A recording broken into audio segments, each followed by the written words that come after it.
আপনি ভদ্র ভাষায় কথা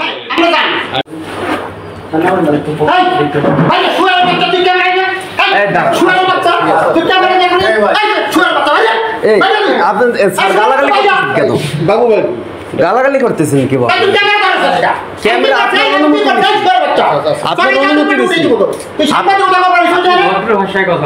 এটা আপনার শিক্ষকের ভাষা এরকম, একজন শিক্ষকের ভাষা এরকম। চুপ চুপ, আপনি ভদ্র ভাষায় কথা বলেন। ভদ্র ভাষা না স্যার, আমরা তো আপনার হ্যাঁ ক্যামেরা ধরতে চাইছি তো কি হয়েছে? ক্যামেরা ধরতে পারি না। না শুনুন, আমরা কিন্তু আপনার প্রোগ্রামও কভার করি, আমরা কিন্তু আপনাদের হ্যাঁ সরি তো এইগুলা তো আপনারা এইভাবে আপনি বলছি ফল জিনিস আসেন আসেন চলে আসেন। না ভাই এখন আমরা ইউনুস স্যারের কথা